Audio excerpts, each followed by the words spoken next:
Right, we are live. Hey guys, how's it going? Welcome back to the Kiwi Lads channel. In this video, we are going to be doing our post-match review of the All Blacks versus Wallabies second test match that we just saw for the Bledisloe Cup. Anyone who doesn't know already, the score is just below me here. The All Blacks were able to win at 57 points to the 22 of the Wallabies, so they take home the Bledisloe Cup once again. As you can see, a lot of tries scored in this game as well. They also received the bonus point here, the All Blacks heading into the Rugby Championship, which is very useful indeed for them. But we see here the try scorers for the All Blacks. The first try was an interception one early in that first half. It was Rico Ioane who was able to score. Then Brodie Retallick, beautiful run up the middle that led to him being able to score that try. Ardie Savia scoring as well. Cody Taylor picking up two. Sevu Reece, Will Jordan, and David Havili, all Crusaders, and all scoring themselves a try as well. Then for the Wallabies, Andrew Callaway was able to pick up two tries in this match, one in the 8th, one in the 68th. And then Tate McDermott, right at the end of the first half, was able to pick up the other try for the Wallabies. That's the thing. At halftime, it was actually 15 points to the Wallabies and 21 to the All Blacks. They were right in this match for the second half. Just didn't go their way, and the All Blacks were able to start to get a lot of points and a lot of tries. 8 in total for them there. And Sekope Kepu played for Counties. Now he's a part of the commentary lads. He should have been carded in the 2015 Rugby World Cup final as well, says Johnny Blaze. And also we have got Jordan Ulysses. Does nothing, or useless, I think that is, from Smithy Toilet. Yeah, it was unfortunate for the Wallabies. And at this stage, it just seemed to be pouring down at Eden Park. I think it was fine for the first half, but then the second half, it really started getting slippery out there. But early on in this match, the All Blacks, you could see straight away that the Wallabies were going to be a physical side. So the All Blacks had to try and match that. And something we still didn't see too much in this game of was the 50-22 kicks. I don't think we saw a single one. We saw a couple kicked out on the full, but nothing really that showed that either of these sides will be trying that tactic moving forward. But we saw a lot of hard-hitting, fast-paced rugby, a lot of phases for the sides as well, just putting them together very nice. We have got the Kerens in the chat and also their hundreds, and also we have got in there Aussies have good attack, but that's an open field. They have more ball, or they have more ball, than the ABs, but gave up 57. That's just bad as well, says Stray. Yeah, unfortunately for them, 57% possession in this match for the Wallabies compared to the 43 of the All Blacks. Also, according to the stats that I've got in front of me, 22 defenders beaten and 9 clean breaks compared to the 10 defenders beaten and 7 of the All Blacks. So I'm not sure whether that stat is correct, but if it is, it just showed that the Wallabies had so many chances to be able to try and pierce that line. Like the AB's defense was very strong throughout this one as well. But Andrew Callaway out on that wing, he was doing well for himself early on in this match and also late when he was able to pick up his second. The Wallabies sucked down as well. Says Aiden DV, and we have got there. Big Sport said, I don't know what to say anymore, man. Yeah, unfortunately, didn't go the way of the Wallabies. So that will continue now with the streak of, it is now going to be 7,308 days since the Wallabies were able to beat the All Blacks on New Zealand soil. Their next game will be next year. So that will keep on increasing, unfortunately, for them there. And Aussies have become a B-class team, unfortunately, says Xavier, and also Big Sport in the house, says Trey, and what a poor effort, says Adam. They had some good moments in this game, though. It was just the fact of the All Blacks also, looking at the discipline straight away, this is a stat that stands out to me. Last week, the All Blacks gave away 18 penalties. This week, they gave away 9. So they knocked a whole 9 off that penalty count, and it just didn't give the Wallabies a chance to get too much momentum. The All Blacks actually ended up with a yellow card. Was Ardie Savia, who got sent off the field. The All Blacks were the team that scored while he was off the field, 14 against 15, and it was actually that try of, I think it was Sevu Reece, if I'm not wrong, who was able to score. Actually, I think it was a little bit earlier than that. If I'm not wrong, it was the 41st minute.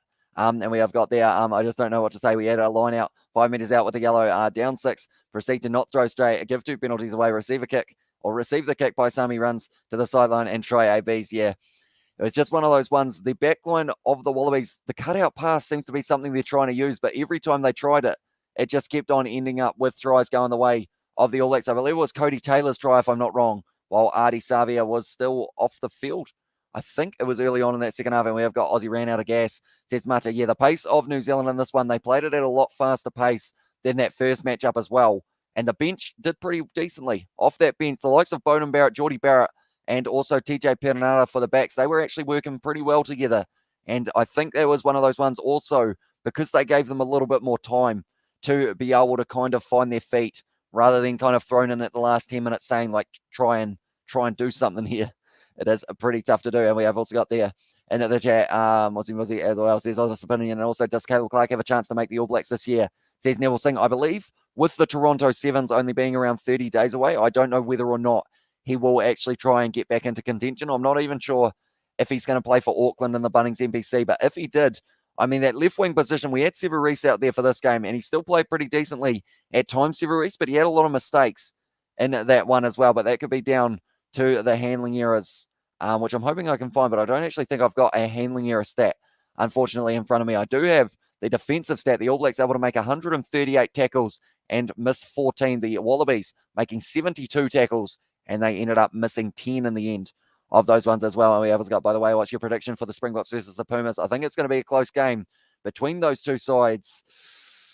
Or I think the Springboks are going to sneak it by about 8 points. I don't think it's going to be a runaway for either side. And I think if Argentina do win it, they're going to win it by only around 4 points. I think it's going to be extremely close. And we have got there. I'll find out, Nuku, what's your opinion on that as well, for whether or not Caleb Clark is Helen Clark's son. No comment there, I guess. So we have got there Tupou, the ball running team. And tell you what, when he was dragging along Dalton Papali'i behind him, as if he didn't even have a man hanging on to him, how much does Dalton Papali'i weigh? About 114 kgs. And Taniela Tupou was dragging him along like it was something weighing nothing. And then in the end, Severis was smart not to try and commit too early there, or else he might have been dragged along there as well. But we have also got there in the chat, Taniela Tupou would have been better off with the All Blacks. Unfortunately, he didn't make the cut, so he went to Australia, says Honest Dominion. What game though? Or sorry, Tesla said what a game though.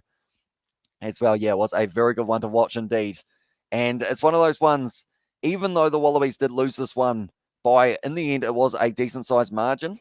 In the end, 35 points. Was it 35? Geez, that actually is a lot more when you think about it. But they had some good moments in this one. Callaway, for me, was one of the standouts for the Wallabies because he was able to win a breakdown penalty as well as being out on the wing as well. We have got there. I'll speak more about it with you on the Rugby podcast, Rugby Down Under podcast, mate. Can't wait. I just can't that in the difference of first half team to the second half as well, says BKR Sport. And also we have got who made the most tackles, Whitelock or Pups? As well, says Johnny Blaze. We will be going through that in a very short moment. Stuart, as you get rid of the pews on your face. Yeah, might think about shaving it at some stage. I was going to shave it if the Wallabies won. So unfortunately, you're going to have to put up with it for a little bit longer. Perhaps another year till the next Bledisloe. I've got who's better, Clark or Fainaa Nuku. Oh, it's a hard one because Fainaa Nuku, he scored a try for Tasman, but he has got the tendency of being a little bit selfish with the ball in hand. At times, Fainaa Nuku, I've noticed. But then Caleb Clark, it's a hard one. I think I'd say Caleb Clark if you go on left wing, but Fainaa Nuku, because he can slot into centre as well, he is also a very good option. Much love to our Aussie brethren, BKR Sport as well. It says Johnny Blaze, and we have got there in the chat from Stuart Lowell. But at this stage, tackles. This is what we are looking for. The tackles. Oh, boys, he's had a bit of a go. Dalton Papali'i made 22 tackles in this game and only missed 3. Which I know 3 sounds like a decent amount, but it was slippery out there. And I believe he missed 2 of those first tackles in the first 10 minutes. So 22 tackles made. Whitelock was second. So that was a good shout from himself, but he only had 13. But he had the 2 turnovers one as well. Savia making 12. For the Wallabies, the most tackles made was Noel Alessio with 7 and also Marika Korombete with 7 as well. And I feel like Marika Korombete, he didn't really stand out the way that a lot of people expected. It's more about Andrew Callaway at this stage, I would say, in terms of who people are talking about on that wing. Just didn't really get a chance to be able to run with that ball. I said in this game, I thought he was going to need around 12 touches of the ball to really have a big impact, but he only had 5, 23 metres carried, bet 5 defenders and 2 clean breaks in that time. So if he had about 12, who knows how it would have gone. We have got either Australia, that's for all of the smashings you give the Kiwis in league as well. And so everyone's eating kangaroo at restaurants tonight, says Stuart. And also we have got there is the 7 position, the guy who racks up all the tackles for other teams too. Michael Hooper in this one. I guess this isn't a good example because Michael Hooper had 6 but 1 turnover. But normally, I know from Super Rugby, your number 7 certainly does make a lot of them because you got in this situation. I believe Billy Harmon was the man who made the most tackles in Super Rugby, Aotearoa, and he was number 7 for the Highlanders, and he made an insane amount during that season. I can't think of the exact number. I think it was over 100 in 8 games, though. Very impressive. Tom Christie also racking up some good numbers when he was playing. So I think Dalton Papali'i, as long as he can stay physically fit for these matches, of course, he had a recent knee injury, and I really hope that that doesn't affect him in the future. But if he can stay fit, he is going to be a dangerous one to watch in that number 7 jersey. Didn't really get too many opportunities with ball in hand. He only made the 9 metres from 2 carries. Savia was doing a bit more of the running, having 47 metres from 4 carries, 2 defenders beaten, and a 1 clean break as well. And we have also got their tackling. Papali'i is a tackling beast. They don't seem like dominant tackles, though. But then again, who am I as well, says Johnny Blaze. And something, I think it was me and my dad that we were talking about as well. He's quite a strategic tackler in regards of how he does it, because we were looking at it and we realized his plan for his tackles is normally tackle low and then get out of there as quickly as he can so that someone else can come in and get that turnover, or pop back up to his feet and get that turnover. So he never really tackles this high. He always goes for the legs, tries to drag them down, and then get out of the position so that someone can go in and be able to steal that one. And we always got to imagine what possible when the OBs play for the whole 80 minutes, says Roger, and they're going to have to against the Springboks, possibly, depending on the points differential as well. This could be what decides it in terms of who is able to get the wins. If the Pumas can get an upset win over the Springboks, the All Blacks would like that very much, I think, because of the fact that they will be sitting just that little bit higher. Respect Australia, though. They never give up. Yeah, that's one thing we've noticed through these two games. Even though they're right at the end of the game, like they knew that they were losing that one at the end of this match. But instead of kicking the ball out and being like, we can't catch you with a bonus point, they went, you know what? We're going to throw everything at this. And yes, it backfired because Havili was able to score it, but you got to respect the fact that they were still willing to try that in the late stages of this one. Looking at the meters carried for the Wallabies as well while we're at it, 36 for Rob Valentini, 11 carries, one defender beaten. So decent effort off the back of the scrum. Lockie Swinton didn't really have as much of an impact as I thought he would. He had, in the end, 18 meters carried from 6 carries. Michael Hooper, 4 carries, but 22 meters. He was doing well in the middle as well. We have also got there who made most tackles as well. And in the end, of course, it was Dalton Papali'i with 22. Huge number there. And we have got Crazy Kapa Hasek, the All Blacks, and there Anakera bringing the mongrel. Says Alex Axel. Him and Ioane, or his brother Rico Ioane, I should say, actually link up very nicely when they do get a chance. I feel like they've got kind of not that telepathy, you know, like twins have, or some twins claim to have, but it's one of those ones they seem to know. It's kind of like Barrett brothers, how they seem to know exactly where they are. And it also links up very nicely because of the fact that they will be constantly training together, trying to work out how to break the defensive line. And that is something that they did pretty decently throughout this game as well, the Ioane brothers. And we have also got there the Kangaroos League team have a better chance than the Australian Union team as well, says Honest Spinion. And also we have got in there Wellington Lions would have been in Australia, says Tesla. Oh, I don't know. Wellington Lions, they're a good side. They beat Northland, though. We need to remember Northland are not one of those sides that are hugely rated, but Wellington Lions, they look very good. Tame Plumtree, I'm looking forward to seeing a little bit more in the future. He's going to be playing tomorrow up against Waikato, and I think I am going to be following that one as well. The Aussies will blame their coach as well, says Roger McKay, sorry. And we have also got what happened to the Kangaroos and AB's game, where they're trying to spin up as well, says Johnny Bose. I'm not too sure about that reference at All Blacks with South Africa will be a great game. Big love from Wales as well, says Crazy Kapa. And we have also got there from Stuart Gibson likes, guys. There are only 8 as well. I guess I should mention, if you haven't already, be sure to leave a like and subscribe to the channel. We are sitting on 12 at the moment, which we have been able to boost up relatively nicely here on this live stream. But let's see if we can push towards 20 before the end of this one. Hell yeah, as well, says Stuart. And also we have got there good to D-Mac. Good that D-Mac goes to Japan, says Coach Ifan. Yeah, he was going to be getting the big bucks over there, I would think, I believe he is going to be playing for some, is it Sun Goliath? If I'm not wrong. If that is the case, is Bowden Barrett still signed with them? Because then imagine having Bowden Barrett and Damian McKenzie as your 10-15 combo. That would be dangerous over there in the top league. As an Aussie fan at this point, I'm sick of watching the Wallabies. It's the same old stuff. Superheroes losing us games, just letting the All Blacks in the game, says Kalani. Yeah, they couldn't afford to be dropping that ball as much as they were in that middle section of the game, because that was one of those ones going into halftime, 6 points behind. The Wallabies just needed a good start to that second half, and they were right into it. But unfortunately, just ended up going downhill. And then with the rain as well, did make it even tougher. No one really going for 50-22. So, like I mentioned, which is interesting, that no one's really willing to try out that strategy at this stage. We have what's got there. I reckon the Boca Type 5 will waste the ABs and their set piece. Will eat the ABs, in my opinion, as well, says Johnny Blaze. And Stuart, yeah, bloody over me, brother.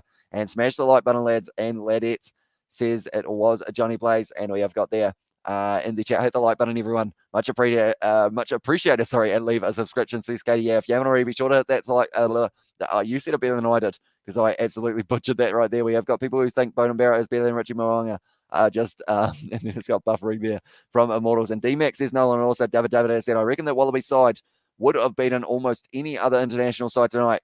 They should have played that game last week. And it's going to be interesting, because I would say it's a hard one. I feel like this statement's going to sound weird, but the Wallabies, I would say, are the favourites heading into their game up against the Springboks in a weird way, because of the fact the Springboks are pretty much going to be straight out of self-isolation onto the field. I think they have about 2 days outside of that I can't say isolation for some reason anytime I'm talking about it, but it's one of those ones they are going to be straight out of that isolation. So it's going to be tough for them to be able to train at the level that they'd like to in Australia, and they're straight into that first game. So I feel like the Wallabies, they need to have a good game in Perth, and they need to make sure that they can fix some of these errors so that when they play the Springboks, they are going to be able to push them. And if they can, I mean, of course, it does open up the opportunity for the All Blacks to finish higher in the Rugby Championship, but I'd also like to see the Wallabies do well because we have seen that they've got that fighting spirit. Super Rugby AU was a good competition to watch as well, and it's all the best players from that competition pushed together into the the Wallabies side. And yeah, it would be quite nice to see them have a little bit of success. But we will look through some other stats as well. Speaking of success, in the end, I am going to ask you guys the question. I love asking these in the chat. Who do you think had the most meters carried in this one? Now, this could be wrong, of course, because I have got stats that could be off. But who, in your opinion, do you think had the most meters carried for the All Blacks? I'll give you a hint. There are 2 men. One was 72 meters and one was 70 meters. So very close. We have got All Blacks just different when they learn from their mistakes. We can see it from the game with Argentina and Fiji. Yeah, that's the thing. 18 penalties they gave away in that first match up against the Wallabies. 9 they gave away in this one. So it's just one of the ones that at this stage, if they can get away, because I mentioned that it was going to be, I said if they gave away less than 12 penalties, they were going to have a good game here, the All Blacks. But they gave away only 9. So it was very good for them to not have the Wallabies putting on the pressure in terms of kicking for the corner as often. They still did it late in the game, the Wallabies. They were doing it decently, but they just weren't quite able to get over that line. Rico, as they guess from a lot of people in the chat as well, Wallabies to beat the boss. Yep, I think so as well, says Roger McKay. And we have also got some people who trash Bodie. We're screaming like little girls during his Rugby World Cup 2015 try. Want both to succeed and get game time, says Lex Axel. And also we have got Rico as the chat, and Bodie Barrett still has a lot left in the tank. He doesn't need a high Hamish from Tame as well. Look, I understand what you're saying.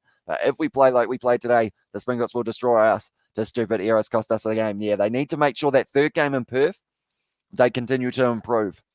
Because I would say the Wallabies played better in this game at times than what they did in that last match, because they had a better first half. Last game, they had the better second half. First game, they had the better second half. Last time, they had the better second half. This time, they had the better first half.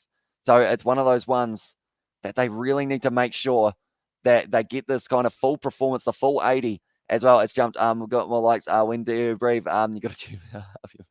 As well as yeah, I end up talking flat out, that is for sure. But everyone has said Rico, and it is actually not Rico. Rico was the man who had 70 meters. Instead, that was only from 2 carries as well from Rico Ioane. Very impressive there, but it was actually Sevu Reece who was able to sneak it with 72 in the end. Was able to get 72 meters carried from 5 carries, though. 1 defender beaten and also 2 clean breaks. So I would say overall, Sevu Reece was able to get the try as well. Everyone in the back line other than Damian McKenzie and Mwanga were actually able to score 11, 12, 13, 14, all getting themselves 1 try in this one. And Bodo Merritt's got those is excellent for the ABs. There could be a stain and play till 38 as well, because he is only, I believe someone said he's 30 at the moment. So he has still got plenty of life left in this one. So it will be interesting to see how he goes. Off the bench, they don't really have too many stats for the fellas off the bench. But Geordie Barrett, it says he made 4 meters carried from 2 carries, which I feel like is a little bit harsh that they've only given him credit for that much. Tani Alatupo, though, he had a brilliant run up the middle of the field. He was just dragging Papali along behind him, which isn't easy to do. Papali, what is he billing at this stage in terms of the weight, Dalton Papali? I think he's up to around 114 kgs. He's a unit of an individual. How much are they saying? He's only 23 as well. That is dangerous, that a player this young, hopefully he just doesn't end up with any more injuries. I'm looking on the All Black side at this stage to see whether or not he's 113 kgs, 193 centimeters as well, has been able to pick himself up 1 try, but it is one of those ones that maybe, he is going to be one for the future as well. 2 interceptions leading to the tries. It's just not good enough at test level from the Wallabies. Yeah, the cutout pass was not working, and I said it before the match as well. I said both sides need to make sure they fire flat, fast passes to try and cut out that opportunity of the interception. And the first thing the Wallabies did was, and then it went straight into the hands of Rico Ioane, and he was able to get into that situation of scoring that try. And we have got, it said Rico had 75 on the Sky Sport coverage. It says Lex Axel, so I'm probably wrong. To be fair, I'm going off Rugby Pass stats, which I don't know how trusting those stats are. to be fair, but it says 70 for him. So I will take your word for it, though, because I assume they have way better trackers in that regard. So it was Rico, followed by Sever Reese, we will go with. In that regard, I thought Australia looked pretty good in the attack. Concerns were the scrum, almost none were completed, says Douglas. Yeah, every time they went down for the scrum, both sides went down, and then it got into the situation. I think every single scrum, the All Blacks front row went down when it was the Wallabies feed. I don't think we had a single one that they got the ball in clean, which really shuts down the opportunity for the likes of Rob Valentini off the back if you just can't quite get that first one set. And yeah, you just end up in a different position. We've got to respect D-Mac for the amount of times he gets clapped and gets straight back up. I thought he was going to go off for an HIA early on in this game because he kind of got crunched in that regard. Like someone landed on his neck. And I think it was maybe, I'm not sure whether it was Cotton Betty, but someone kind of landed straight on him and it'll walk away. And he kind of had a little bit of a moment how he had to shake it off, but he stayed out there for about 60 minutes or so. I think they gave Geordie Barrett 23 in the end.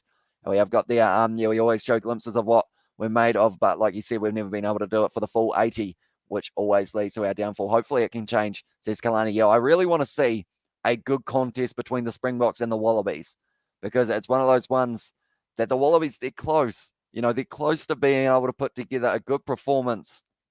They just can't quite get it together for a long enough time. Like they did well. They won that series against France. We've got to give them credit for that. They fought hard, definitely in that third game, only having 14 men out on the field, and they were just able to edge their way past France. But I'm hoping the games against the Pumas and the games against the Springboks are going to be close like they were last year. I believe they had 2 draws up against the Pumas. We still don't know who is going to be the side who will be taking those ones. And we have Scott Douglas has said, I thought Australia. Oh, I read that one just then. And Dave Reddy, must be borrowed time, or must be on borrowed time, sorry. You'd think being a Kiwi, he concentrate on defence, says David. Yeah, it seems like I think their back line is something they want to work on in terms of working out a way of getting it to work together. Because like we mentioned, the cutout passes, this was not the game to try them, unfortunately, for them. Like Tom Banks at 15, I think, is the way to go. Callaway out on that right wing seems to be strong, and Marika Cotombeti out on that other wing seems to be the way to go. But I think it's that centre combo. Paisami, I think, is more dangerous at 12, in my personal opinion, just because of the fact that he's able to rush up and shut down. In this game, or last game, it was actually David Havili was able to shut down, and also Anton Leonard-Brown. And I feel like Matt Timor off the bench actually had more of an impact than starting this one. He only had 3 carries in this one, 8 meters carried, and he's more of a kicking player. Matt Timor, it seemed, anytime he had that ball rather than taking the contact, looking for the offload. So I think if they switched that around and went back to either Paisami and Ikatau, or maybe you bring back Jordan Pataya into that midfield, see how he goes. And we have got no Wallabies will lose against the Box as well, says Daryl. And also we have got their hospital passing, says David. And when the New Zealand bench came on, the scrum was dominant by NZ. Yeah, it looked very good for them after that point. I believe it was, it would have been Angus Tavo and also Tuanuki Afi who made their way out there. Who got man of the match? Says Thick Boy. I didn't actually see that. To be fair, maybe it was it Sever Reese? Not too sure. Or was it Richie Mwanga? I'm not 100% certain at this stage. They have got Brody Retallick's match stats, though, so would it have been him? Although I think they were just interviewing him. So I'm not actually too sure who got man of the match. I always end up turning it off just beforehand, unfortunately. But someone in the chat might be able to help you out. D-Mac was getting hammered first half. Absolute sadist. He loves it as well. Or sadist, sorry. Says like Cecil. Yeah, he just gets up and goes again. Like that first hit, I believe it was Cotombeti also put a huge hit on Will Jordan early on in the second half, I think. Or actually, it was late in the first, I think, off a kickoff. And he absolutely nailed him. But Will Jordan, once again, bouncing up. He hardly touched the ball in this game, Will Jordan. He touched the ball 4 times, 25 meters carried. And any time he had it, he looked dangerous. And also making a few tackles as well, I believe. He was able to make 6 and 2 turnovers of 1. So very impressive out on that wing when he did touch the ball. And we have got Faz, Bigger, Sexton Hogg, all in their 30s. Is Finn 30? Yeah, but better as sweet as long as he keeps laying the carpet out for Mwanga. And someone has put that Finn Russell is 28 as well. And he has got the Welsh, no, where's Finn Russell from? I've just almost called Finn Russell Welsh.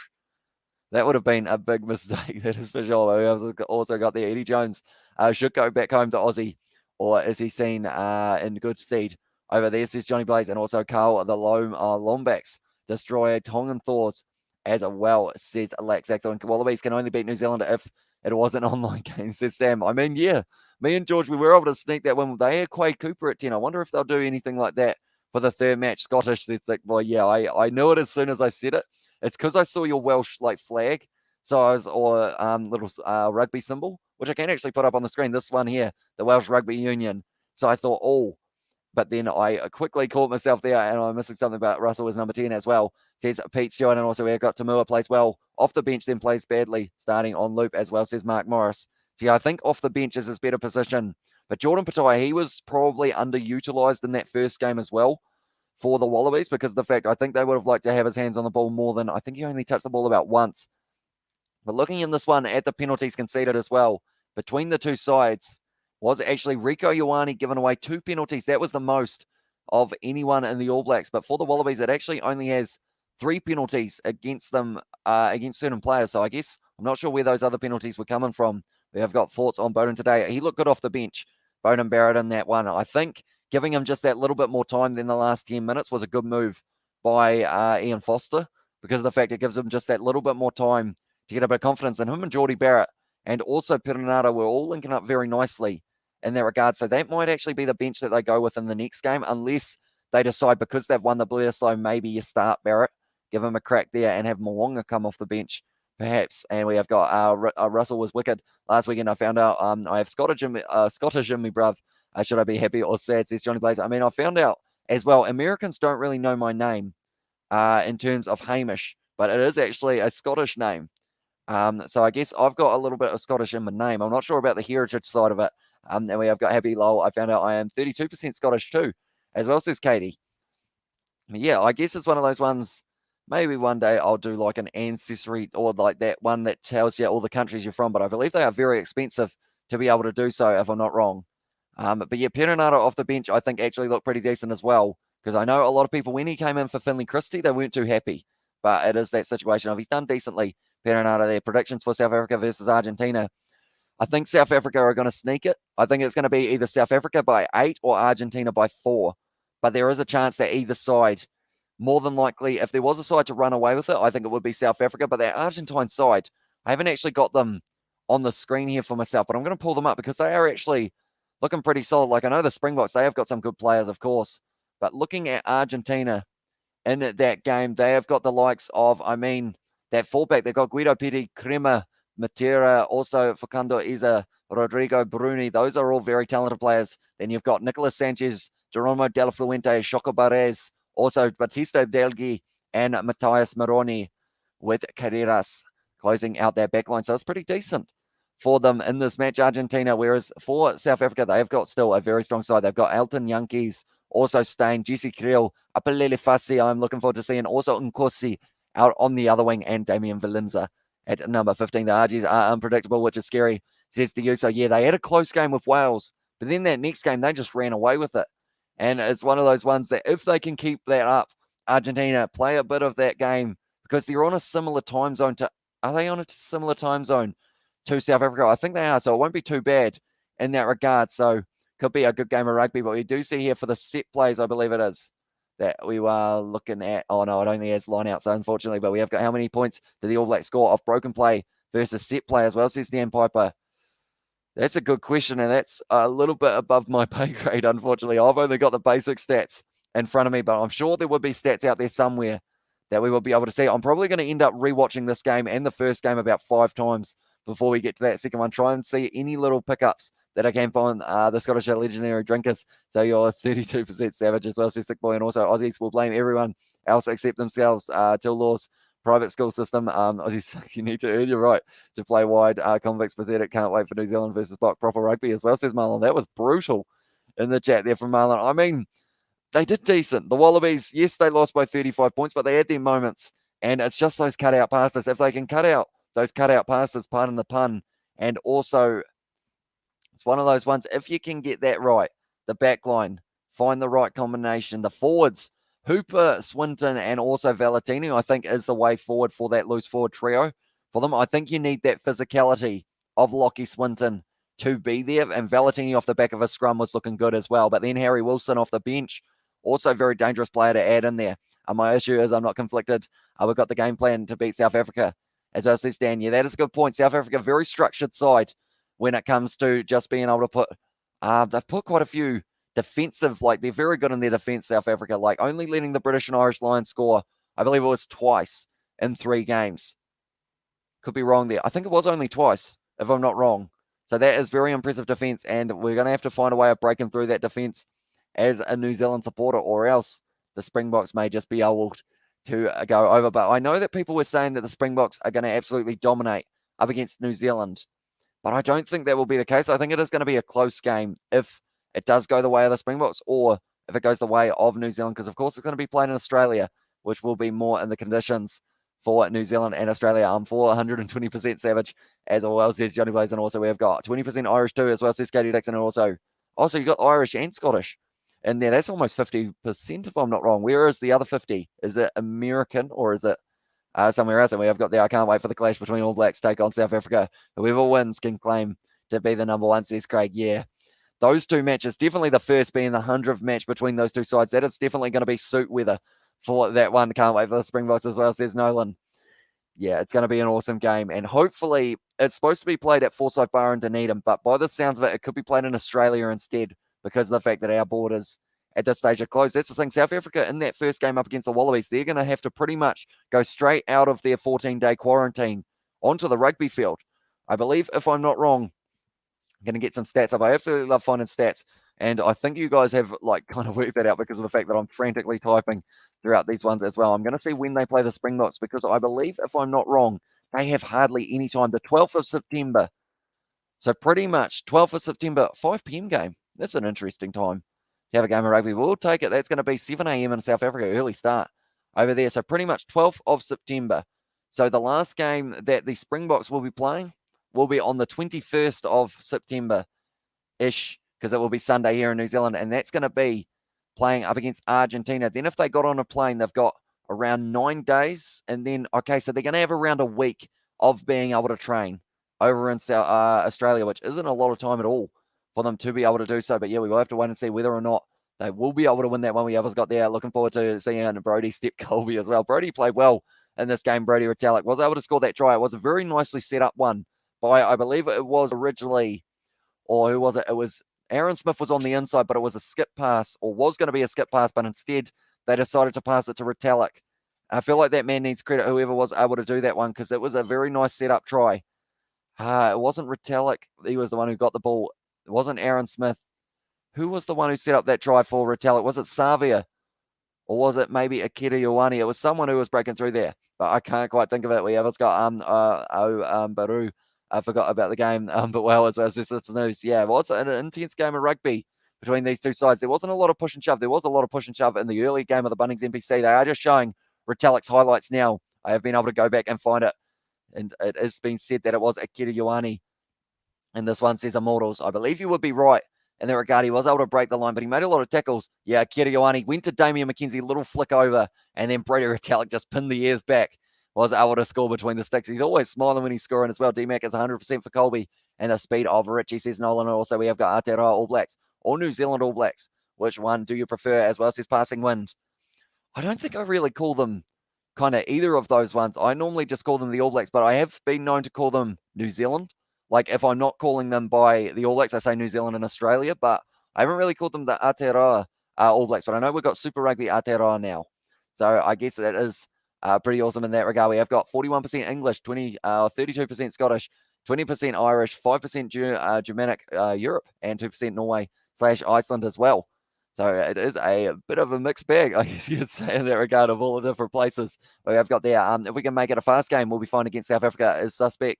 Or I suspect it will be as slow as and beat get the kicking boots on it will be close. Yeah, that's one thing as well. We saw a lot of kicks from South Africa in that British and Irish Lions tour. Like, it was just one of those ones. Faf de Klerk, though, how long is he out for? Do you guys know how long he is injured for? I know he missed that third game, and instead it was Cobus Reinach, and he is going to be playing in this game up against Argentina as well. Watch out for the Pumas. They beat Wales so bad in the July Test series, says Amore, and that's the thing. They built from being in a situation, it was a 16-all draw, somewhere around there for that first game between the two sides, but then from there, they were just able to just build up big time in that second game and get that win. We have got, it's not offensive at all. In fact, it's precious and adorable. A quilt is like a blanket that you sew of decorative shapes. A kilt is a Scottish tartan as well. Says it was a KT Dixon, and we have also got in there. Everyone thinks South Africa not play a fast-paced game. Don't be fooled. They will more than equally match anything thrown at them. Yeah, They are a tough side, the Springboks. They are world champions for a reason, and they also were the first team to win a British and Irish Lions tour after winning the first or losing the first match since 1989 to win a series. So they've got ability, and it's just one of those ones that if they can adapt very quickly to the Southern Hemisphere style in terms of playing in Australia in those conditions rather than in South Africa, because I think in South Africa hasn't actually been too bad for the weather-wise. And so Australia, depending on where they play, it could be quite warm, but it won't be as warm as Argentina were playing in Wales, that is for sure. We have got there, sorry, it's not like my, it's like my last name, a kilt as well. We have got there blanket thingy granny, which is up as well. Says Johnny Blaze, and all we have got there. All I can see in my brain is big Scottish guys wearing kilts around their waist. So funny as well, says Katie Dixon. And also watch out for the Pumas. They beat Wales. Although I read that one and we have got can never predict who wins between ABs and Springboks. Yeah, it's very hard to do because of the fact that both sides on their given day are extremely dangerous. And South Africa is used to being in quarantine. Won't be an issue, says Darrell. That's the thing as well. They are going to have probably 7 days or so to prepare for the game up against the Wallabies. But at that stage, they should be able to find some sort of training facility while they are in lockdown, surely. If they are all together, maybe it's a hotel or something like that. First stream today was so good. Well done as well, says the 12 man. Thank you very much, mate. Do appreciate you guys all being here. I believe that would have been Auckland versus Tasman alongside Canterbury versus Manawatu. We've been doing a few of those co-streams, trying to do 2 and 2 together. And there are a few games on tomorrow as well for the Bunnings NPC, which I feel like is a competition not too many people have access to being able to view. There's some good games being played in that competition. And we have also got there, I'm starting a new trend. I'll start a new trend, says Johnny Blaze. And also we have got their first trend today. I read that one. And also All Blacks are on a winning streak, says Nolan. They are indeed. They have been able to beat Tonga, Fiji twice, the Wallabies twice. But it's whether or not it comes to a halt when they do take on the Springboks. Of course, they got one more game in Perth up against the Wallabies. And that could change momentum as well, depending on how that result goes. I will quickly have a look at the Bunnings NPC. No, not too many people do follow it, but I have been thoroughly enjoying watching that competition. And at this stage, it is going to be Waikato versus Wellington and Southland versus Bay of Plenty, both starting at 2:05 p.m. That's going to be an early morning start here in New Zealand. That's going to be fun, to be fair. I have been doing kind of half and half sleeps. I sleep halfway up leading to the point of the kind of night games. And then I do the other half when I end up after the game, which will be at about 5 a.m. today. And we have got Ricky that doesn't fully put the foot down. He's still ex-camera hungry as well, says Johnny Blaze. And also we have got there in the chat, I think South Africa will be too good for Australia, says Craig. Yeah, it's all going to come down to kind of, I guess, what Wallabies side we get to see, but also what Springboks side we're going to get to see. I think it is going to be the case of the Springboks. If they come out and they are dominant up against the Pumas with a side that they have got a lot of changes from the last match, I think they could be in a decent position. In fact, I have got kind of the ability of, how do I do this? I will go like this. 1 moment, ladies and gentlemen. We'll go like this one and we'll click this button. Yeah, kind of works. How do I full screen this? There we go. Right, if I go like that, yeah, we'll see how this goes. We'll see if this will work out. But I have got there the window, and we will go down. No, we won't. We won't go down. We will go to here. We will go to here, and we will go to here. Right. There we go. Oh, yeah, that's not good. It was pretty shocking. They're very small. There we go. A little bit bigger this time. And you can see the South African lineup. I'm not sure how smoothly this will be running. This is kind of the screen. You can see the screenshot was taken at 4 a.m. Probably should have been sleeping at that time, but, had plenty of editing to get through. And we have got South Africa have been strong, or have a strong bond with their coach, where he was the water boy sending messages in the game against British and Irish Lions. And also we have got, I think the Box will beat the ABs in the first game, says Darrell. And also we have got there, or Darrell or Daryl, do let me know. And we have got everybody hoping the South African team don't do it to the All Blacks. Might put 50 on you again, says to you. So tell you what, that would be, I think it's one of those ones. I'm not expecting 50 points for the All Blacks in that game, but I think the split is going to be only by about maybe 5 or 10. I don't think it's going to be a runaway for either side. We have got one day you should be in the commentary box with Justin Marshall, says Amori. That'd be an interesting one, wouldn't it? See how that one goes.